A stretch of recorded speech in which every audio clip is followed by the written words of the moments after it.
Good evening, everyone, and welcome to the ICA. I'm Monica Garza. I'm the Charlotte Wagner Director of Education here at the ICA.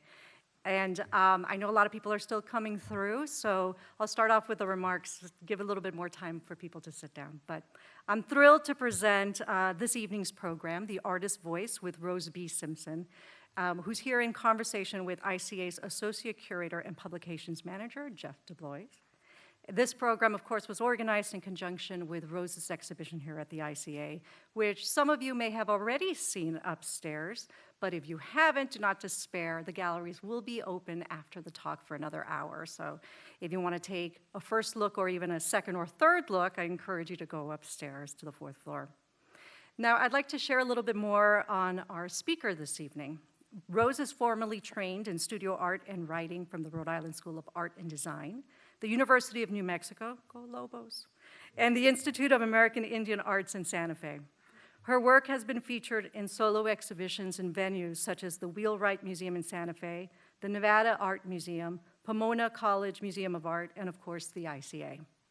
Rose's work has also been included in numerous group exhibitions, including at MASS MoCA, the UC Berkeley Art Museum and Pacific Film Archive, as well as the Bronx Museum of Arts. This summer, she debuted her first large-scale public work titled Counterculture at Field Farm here in Massachusetts, which was commissioned by the Trustees of the Reservation. And in 2 weeks, I believe, no pressure, she opens her latest exhibition, Dream House, at the Fabric Workshop and Museum in Philadelphia, where she is an artist in residence as well. Rose's sculptures are in many museum collections around the country, including in the collections of the Denver Art Museum, the Guggenheim, MCA Chicago, Princeton University Art Museum, SF MoMA, and I'm happy to say also now at ICA Boston. Rose lives and works on her ancestral homelands of Santa Clara Pueblo in New Mexico, and we're very grateful for her journey and for her being here today. Now, before I invite Rose and Jeff to the stage, I want to be sure to thank our generous supporters for tonight's public program. They include Christie's, Quinn House, and the Bridget and Bruce Evans Public Program Fund. I thank them, all of you here tonight, and especially to Rose and Jeff also for helping us make these free public programs possible. And now, without further ado, I invite Jeff and Rose to the stage. Hi, everybody. Good evening. Thank you so much for being here with us. And it's a huge pleasure to be here, and it's a privilege to do this work and with people like Rose. So, Rose, thank you so much for being here. I just wanted to start with a few quick thank yous. I just want to say thank you to Jill Medvedow and Ava Raspini for their support of Rose's project, undying support, I would say, and to other curatorial colleagues, in particular Ruth Erickson and Annie Pulagura.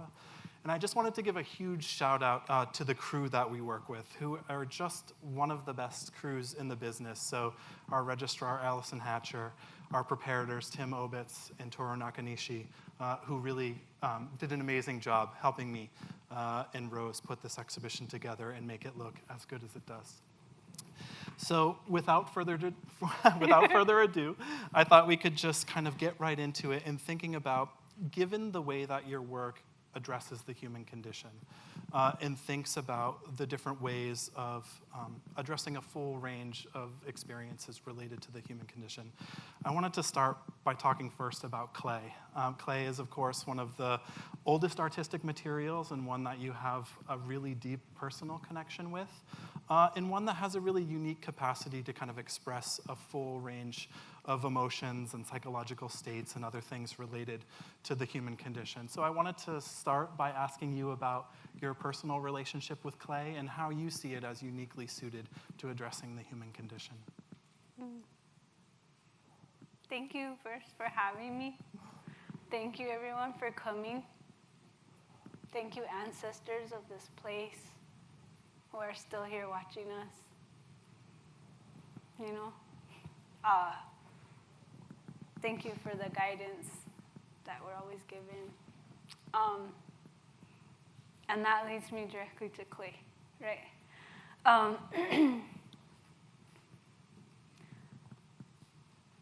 I suppose there was a time in my life that I didn't understand my relationship to it, or I didn't understand the privilege I had in relationship to it. And when I was a kid, I used to make fighter planes out of those little plastic models, and I would paint them all cool, and they were hanging up all over my room. So I really wanted to fly jets when I was a kid, and so I took the ASVAB, and my mom hung up on the Air Force when they called. She sat me down. I was like, I want to go fast. So here I am making clay stuff. Right? Makes sense.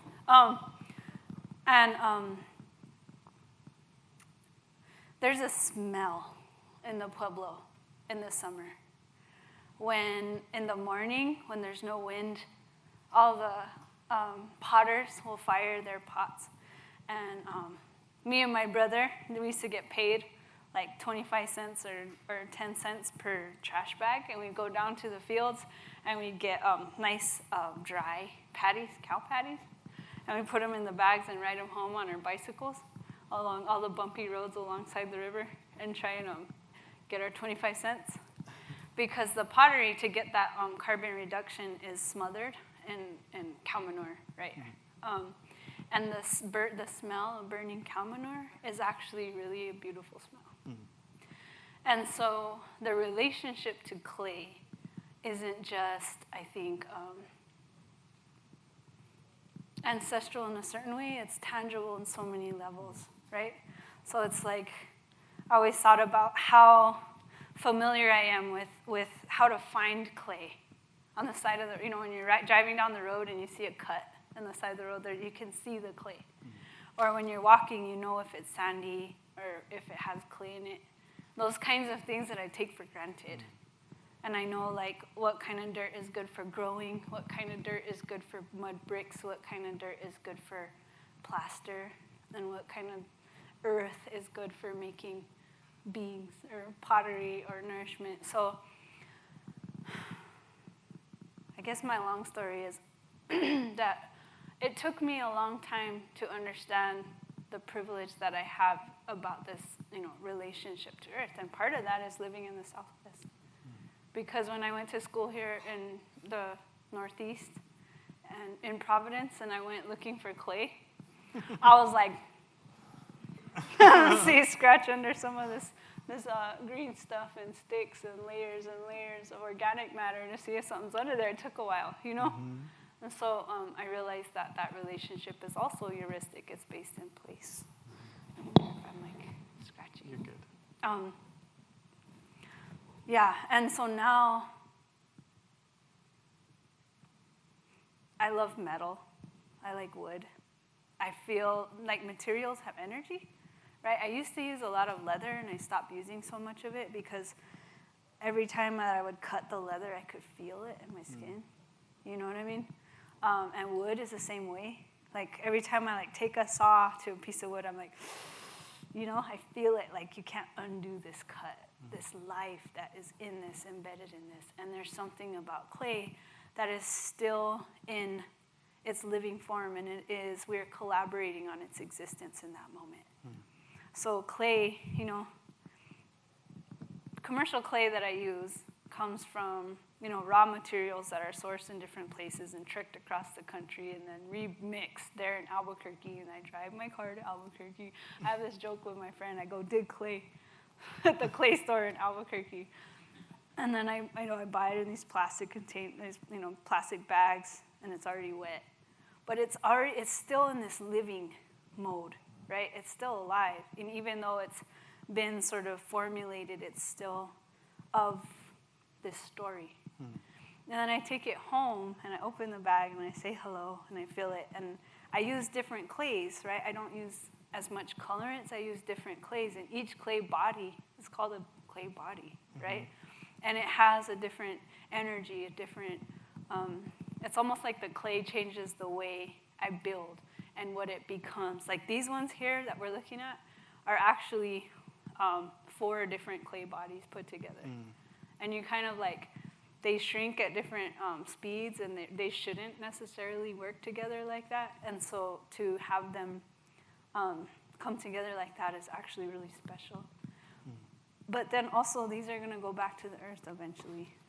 You know, they might be here for a long time in terms of our human lifespan, right? But eventually they are of this place, and their manifestation will transform back into dust.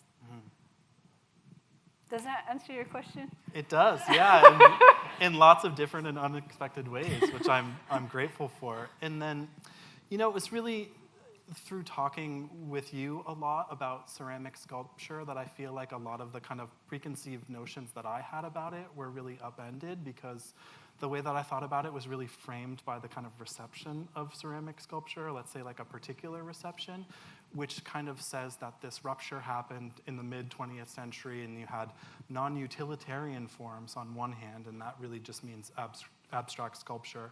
And then on the other hand, you have utilitarian forms like bowls or plates, or, you know, or cups or other vessels, or what have you. And you said that there's actually no distinction for me, and that if I'm not making something that has a utility, I'm not going to make it at all. And so that was like really powerful for me, and something that I really held on to, and that continues to kind of like open up to me. And then, you know, I was really struck by the way in which you describe your works as empowered vessels. So I was wondering if you could kind of speak to some of these distinctions that are made in the history of craft about non-utilitarian and utilitarian forms versus how you think about your works as empowered vessels, and what that looks like, how you think about it and conceive of it.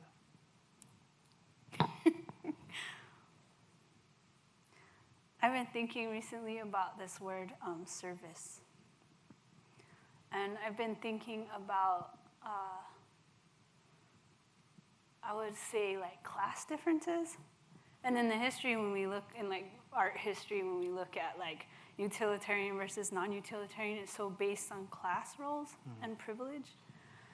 And that privilege was almost seen as a place of not working, right? And that, like, utilitarian is working, right? It's utility. It's that almost creation moment, right? And this idea of service being not necessarily what we think it is, right? So if you think of service, and the first thing that comes to mind might be, like, for me, like, say a nurse, right? Or an EMT, right? This person, not a firefighter necessarily, right? You think of, like, this sort of selfless giving, right? And I've been sort of, like, walking around this word in lots of ways and trying to deconstruct what I've done with it personally, and how my own internalized thinking of the word service has kept me from finding out what that could really mean, you know? And so I was thinking about my work and what is my service? How am I standing in my role of creation as a hand of creation to transform the world? And how am I doing it?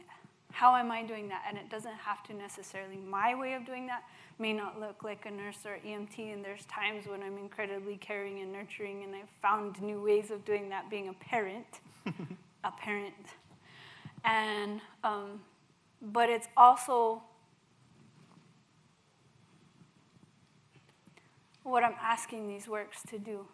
I'm almost like pulling these beings from this body of earth, right, and these clay bodies, and I'm turning them into relatable bodies for human bodies to relate to, right, to try and put them out into the world as service, right? They're actually working. They're actually nurturing and carrying a part of our internal solar system that needs addressing, and consciousness and tenderness and intimacy. You know, that's not,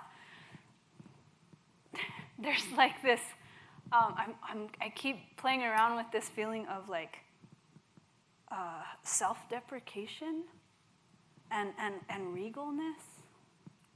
And where's that middle moment? Because sometimes regalness can be like pretentious or patronizing or condescending, right?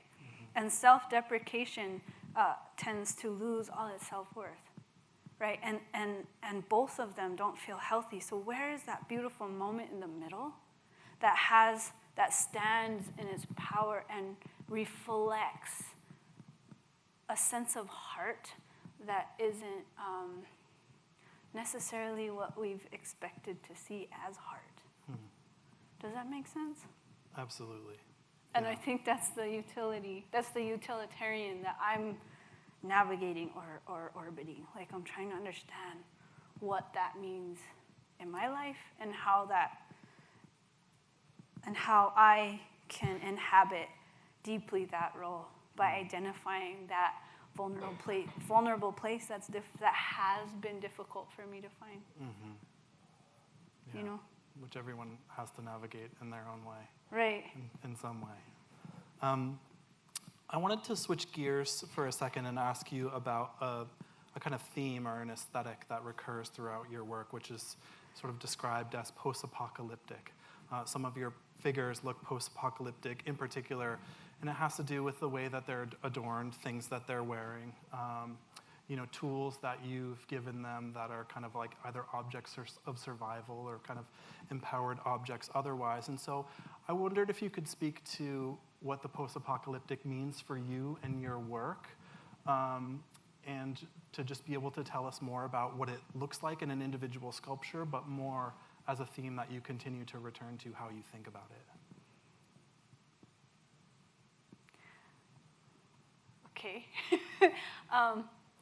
So when I make something, I am needing to see what I visualize or reflected back at me to almost believe it, right?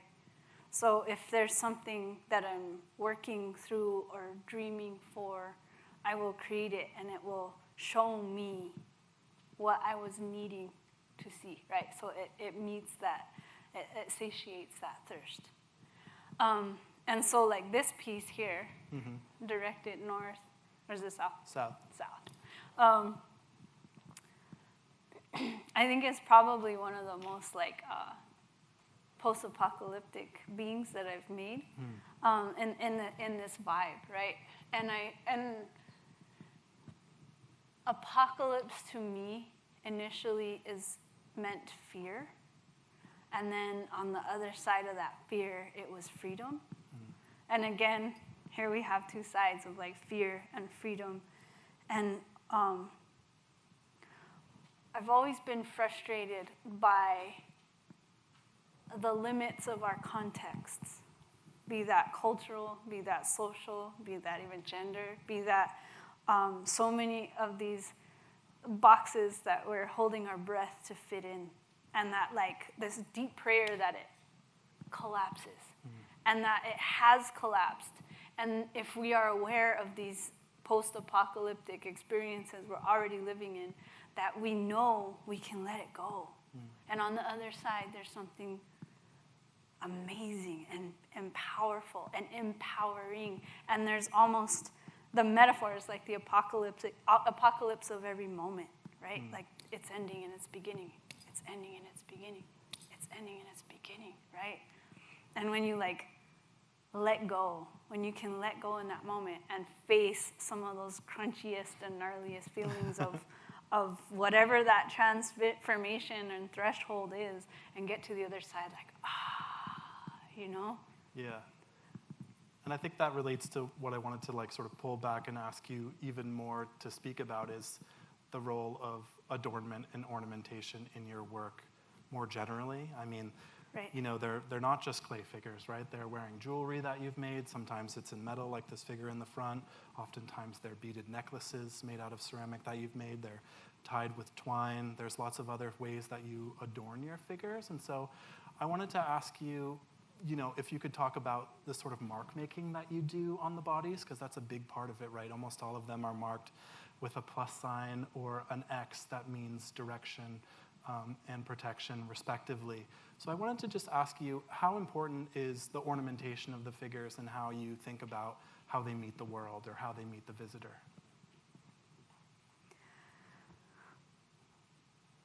This is kind of a good retrospective because it looks at sort of my journey through ornamentation. And I think that I've seen ornamentation for myself as means of almost protection. Like aesthetics becomes a manipulation of the moment, right? It's a relational aesthetic. It's this moment where we're transforming it through. Before I would say protection mostly, right? And so in the objects there's intention, right? And so I used to call like things that was tied, there was intention invested into it. And I always thought about like you're walking down a road. I don't know if you guys have rocks on your road out here. Like actually see Many of them do, the thank rocks. Can you see rocks when you walk on the road? But like when you're walking down the road and you stop and you pick up a rock, why did you pick up that one? Did it call you or did you notice it, right? And there's this moment where there's intention around a relationship. And so when I'm adorning these pieces, I feel like there's a mutuality. So I'm asking the piece, what do you want? What's going to help you? And then I try to listen, right? And I have in my studio, I'm kind of a hoarder, as I think a lot of artists might be, where like so much potential. Like I see this potential, but then I listen for like what needs to happen. And recently I made a piece and I covered it with all this and I ended up taking it off. There was this moment where I realized like it was a reflection on releasing, right? And what we expect to need to present ourselves as worthy, etc. Right? What is the intention behind your aesthetic decisions? And I'm noticing as my work transforms that I'm using more like pretty rocks or things that I find more soft, or necklaces, which feel more sort of feminine, I would say, and that being more around grace and self-worth, and that you can stand in power and you can also represent that with grace. And this funny thing that I noticed that myself, I'm too scared to adorn my physical body too much. And so I'm like, oh, you go wear that pretty thing for me, right? And then I'll sort of like be like fancy, and stand in that like empowered, but also graceful and fancy and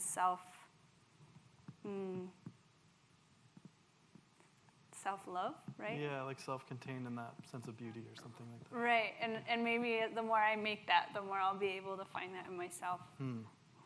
Wow.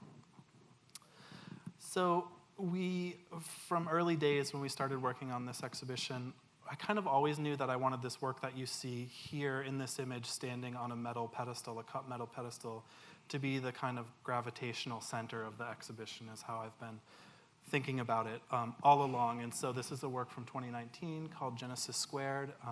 I just saw so much of your work in your work today kind of embodied in this earlier work, even though it's from just a few years ago. It's a mother-daughter sculpture, and they're standing on this beautiful cut metal pedestal that has these really rich scenes laser cut into it, and then it's wearing this kind of headdress-like metal crown on top. So I was wondering if you could kind of talk about some of these themes that come up again and again in your work that are present here, things like motherhood or parenting, things like intergenerational inheritances, things like care and nurture, things you've already mentioned, and just how this work has changed for you since you made it at that time.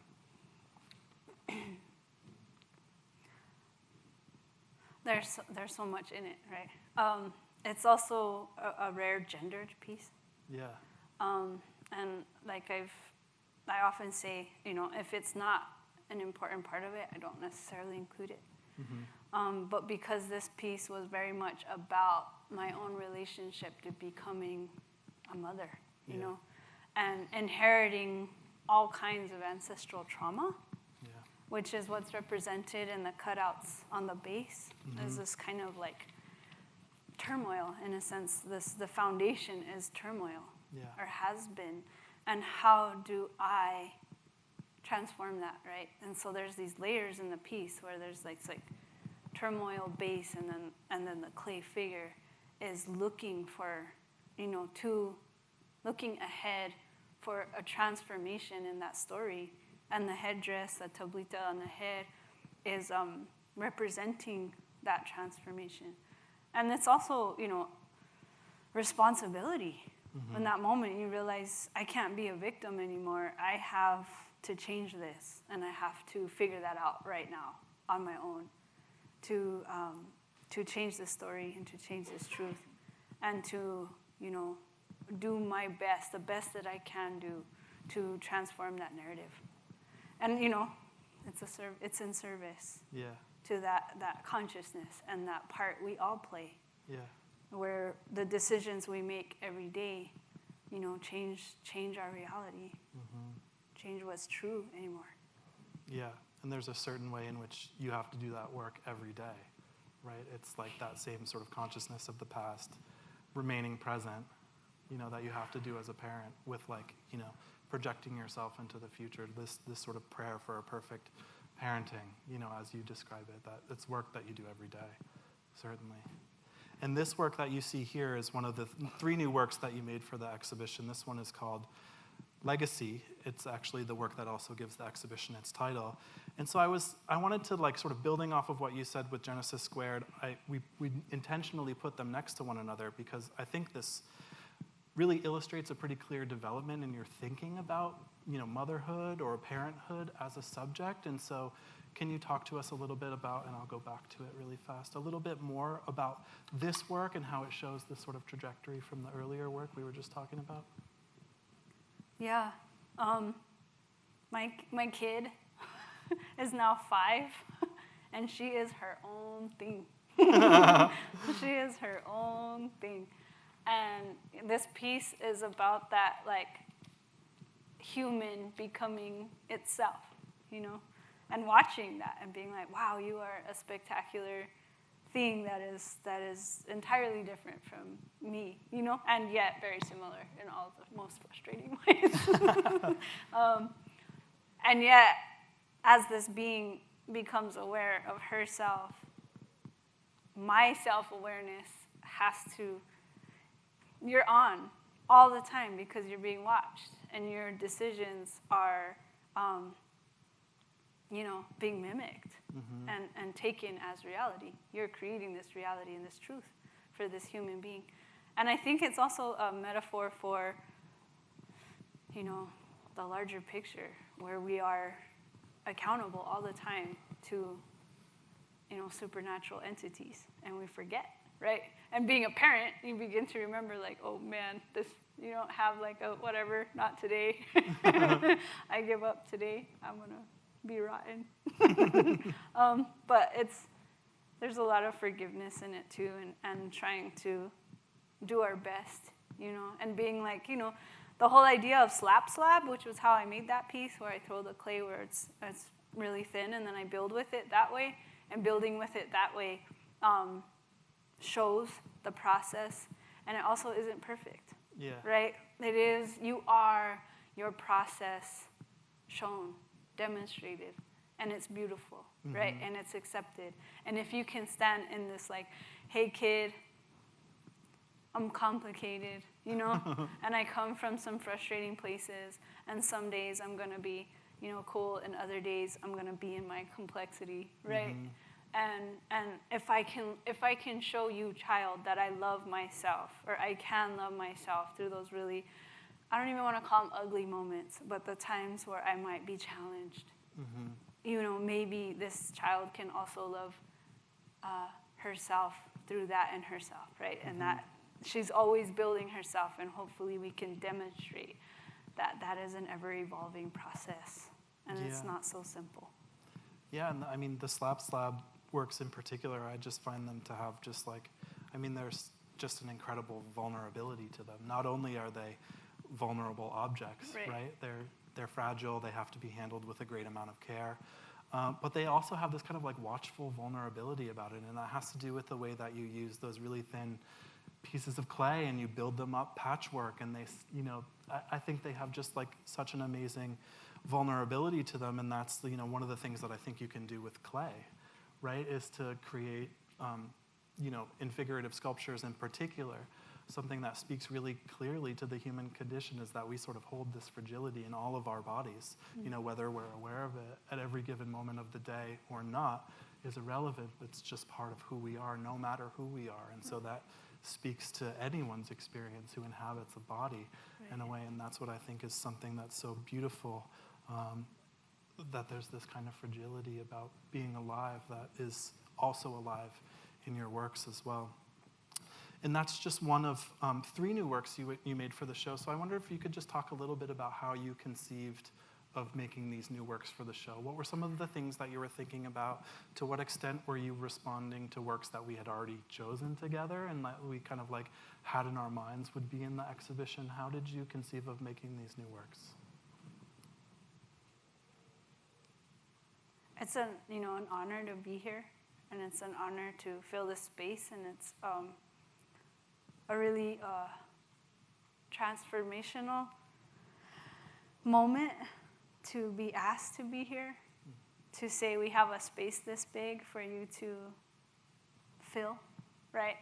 And I'll say it again. It's like I was scared that when I would walk into the room and see it for the first time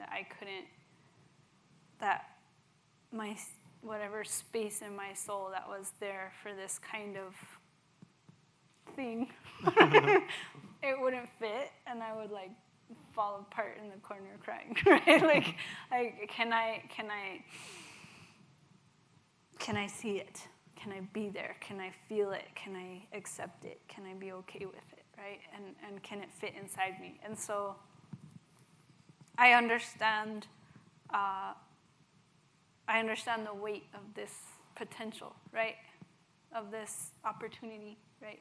And I wanted so badly to say certain things, right? It's like you have a really big canvas, right? And even if you put one little spot on it, that spot is super intentional. You know what I mean? Yes. I don't know if that's a good metaphor, but that's how it is. And so I made 3 pieces that felt like I wanted to demonstrate, my favorite things, right? And I have a sketchbook, and I sketch a lot my ideas, and so it was like I picked my favorite ones. You know what I mean? And I wanted to represent like my relationships, right? Where I'm at with accountability and responsibility as a parent. I'm really caught with duality and our relationship with others and ourselves, which is, so important, and also based on the countdown series that I made for Savannah College of Art and Design that are now displayed at MASS MoCA, or that like intense codependency, but also this fragility and this like balance in the clay that we're talking about. And then also that like very intentional building for a higher consciousness, which is like where the Heights series, like really, really wanting to demonstrate that active desire for something, and for a vision that's less muddy than what I was given. And not muddy as a bad thing. Foggy. Yeah. And it's like there's this like in those works there's this kind of like aspiration for a direct link to a higher consciousness. So the one that we're talking about in particular is this one that's on the left, the gray sculpture in particular, is called Heights, and it's like, what I love is like it's in between an object and a person, right? It's like you're not sure if it's becoming an object or becoming a person, and it has this protuberance that goes straight up, and for me it's this like pipeline, right, to this higher form of consciousness that's the aspiration of the work, and that's kind of like the prayer that you put into this work in particular, which I think is incredibly beautiful with those works that have that sort of upward lift. The upward lift is always its service of that idea. Yeah. And I think I'll just ask you one more question, and then we'll have some time for questions from the audience. But I just wanted to end by talking about some of the design decisions that we made about why the exhibition looks the way that it does. So you can probably glean from the pictures, but if you haven't seen it in person yet, it's a open floor plan exhibition. We never intended to build any walls or obstructions, and this is a gallery that we frequently cut up into a couple of different rooms. And there was this idea to kind of see your work as a field of sculptures and a landscape. And so that's why we have kind of tried to create a very specific space for our visitors to have an encounter with their work, with this work, while they're here at the museum. And it's this kind of like turquoise color of the wall that you see as a landscape. It's these natural wood pedestals that we put a lot of the sculptures on to accommodate them in a different way, I think, than like a kind of like white institutional furniture would have.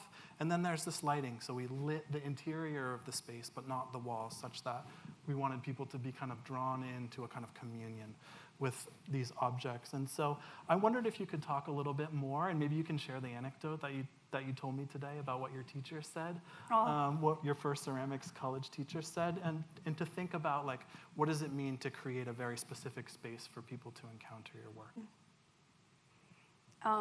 When I was in college at UNM, and it was one of the first times I turned one of my graffiti characters into a standing figure. So it was like really expressive. And my teacher walked in and she looked at it and she's like, there'll be a time when there'll be a whole room of these, you know? and I was like, okay. And so this kind of, she, you know, she was making it clear, like there's a whole room of these standing, these kind of figures, you know? And that was 2001. So it's really, they're the entities that they are relational. Mm-hmm. And I think taking them apart, separating them, takes away from my intention that they are, you know, relational. And walking in there and seeing like the decisions you made, how they relate to each other, which is, you know, so cool how you can build tension between two figures or entities where you walk through them and you slice between their consciousness with each other, their awareness of each other.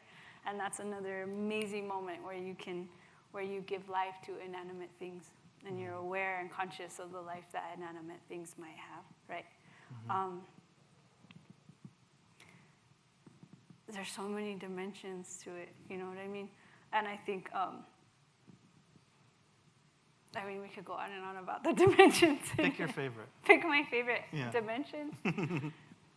I really like that it plays on our expectations, you know what I mean? Like when we walk into a crowd of people and the fears and the concerns and how, you know, I was looking at everyone today being in Boston. You know, I'm in New Mexico in the summer, and everyone's usually like in shorts and a t-shirt because it's hot and dry. And here it was like everybody had like their umbrella and their rain jacket, and they became these like pods of like colorful plastic, you know? And they were just these moving pods of colorful plastic. And I was trying to find the being inside. I was like, okay, who's underneath and around and between and among these like pods of colorful plastic? And I think we so often forget the multidimensional spaces that we bring and we have, and the potential that we're all navigating, right? It's like every single one of you has this like insane story and all this like miraculous capacities for transformation. I can't even know, you know?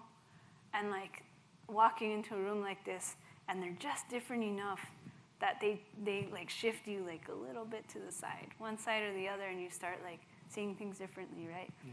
So it's like, you know, as art should, I suppose, and why we need it is to tune us to a different level of consciousness that we may not get as walking plastic pods of color. That's beautifully said. deep, So, bro. yeah, you nailed it. So I think if anyone has questions, there's a couple of people who are walking around with microphones. So we want to make sure that your question gets captured in the recording. So just hold on a second. And Eliza, there's someone down front here. I can't see everyone. Oh, someone's in the back. Go ahead. Hello. I'd like to start off by saying your work is transformational. My question is, we talked about your work being post-apocalyptic. So do you think your work is optimistic or realistic? I think the most realistic we can be is the most optimistic we can be. Fair Because enough. I think when we lie to ourselves, it's manipulative and deceitful, and that feels yucky. So if we're deeply in our truth, the deeper and deeper and deeper into our truth we become, that I think the fear is that it won't be a good place, but I truly believe it's the best feeling place we could possibly be. So my optimism is deep in that. Does that make sense? Yes, it does. Awesome. Thank you. Yeah.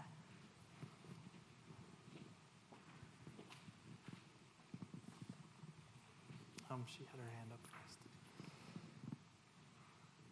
Hi, I'm from West Virginia, and I love your work a lot. Welcome. Thank you. Could you talk about the fact that a number of your pieces have no arms and hands? Was that a decision? How does that happen, and how do you think about that? There's a lot of things I've been told or told myself about what that means. And I think that right now, what I would say is that I have built my entire self-worth around what I can do. And that my capability is my only redeeming feature. And if I delete that, what else is there? Right? And so when you take away that constant work and that constant, let me show you I'm a good thing because I got done 10,000 things today, right? Where are you? Right? Where am I in that space of letting go of that tool I've used? And so it takes away that doing. And it is a place of, I feel like, what I've deemed or judged as disempowered. But it actually doesn't have to be. Sometimes I'll put little handles, like vessel handles there. And so there's this opportunity to, like, it's a vessel, and there's these handles where we can pour, we can hold, we become that interaction, right? Instead of hands that reach to you, there's this opportunity for handling this utilitarian vessel. And sometimes I'll put strings of beads, and the arms become this simple holding of space that aren't actual arms themselves, but are like a release, a let go, a hang. Does that answer your question? Cool. Probably have time for one more question.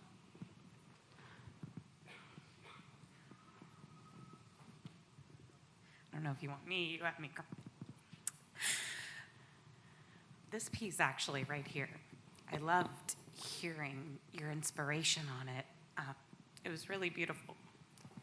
And a lot of the things you said tonight were very beautiful and really related to a lot of them. And I was just wondering, whereas that piece is, you and your daughter, and hearing that inspiration, are there any pieces that are particular in this collection inspired by maybe grief or your ancestry that you'd like to expand on a little bit? And I'm sorry. No, it's good. What isn't grief?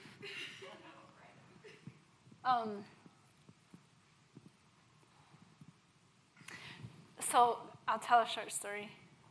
I live next door to my mama and my brother and my cousin, everybody else. On the Pueblo, we have the same driveway. And we get into our cars, and then we drive to work, and we both work in the same place. So we drive over and we work in the same place. And then I was on the phone the other day and I was like, I have to go. My mom's calling me for lunch.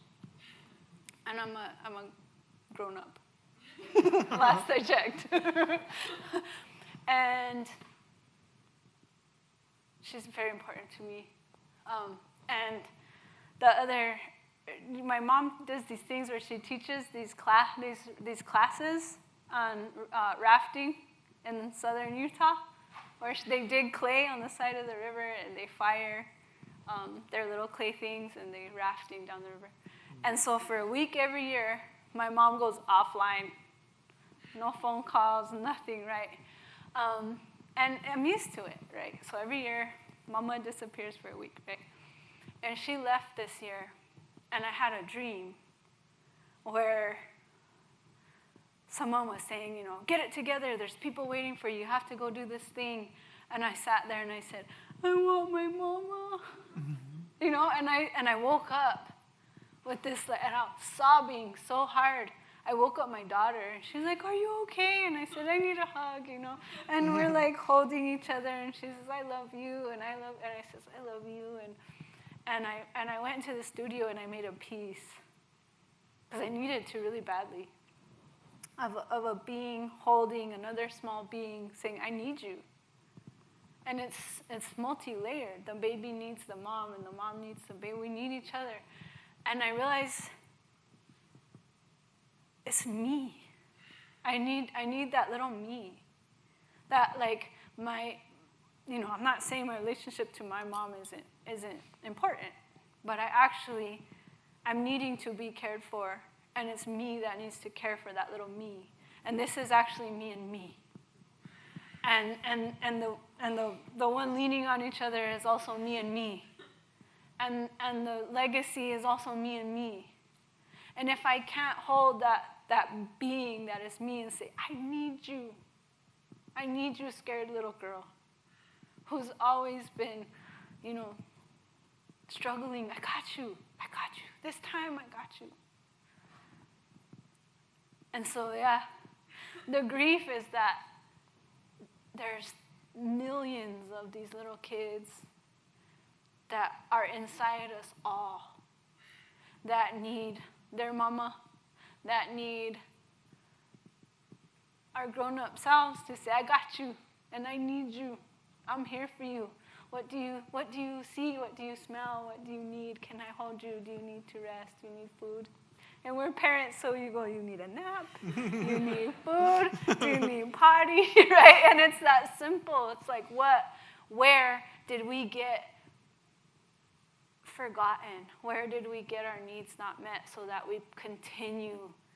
Where in our history, and for, me personally, my great-grandparents were victims of the Indian boarding school system, and they didn't have parents, so they were raised without parents.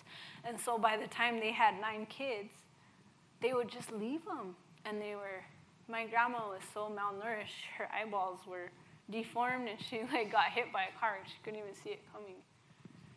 Because she didn't have no food, because her parents were gone, because her parents weren't taught how to parent, because there were no parents. And the only kind of parenting was abuse, right? Because of the nuns at the boarding schools that would hit them or beat them or cage them. And so my mother was not held by her mother, right? There was no physical touch because that wasn't taught to her because her parents were disappeared, right? They were not there. And so I'm trying to fix this. I'm trying to change this by saying, Rose, what didn't you get that was stolen from your great-grandparents that I can now give to myself? Because if I don't give it to myself, I can't ever give it to my little girl. And my little girl will never be able to give it to her kids. So I have to do that work and hold this little person that is actually me.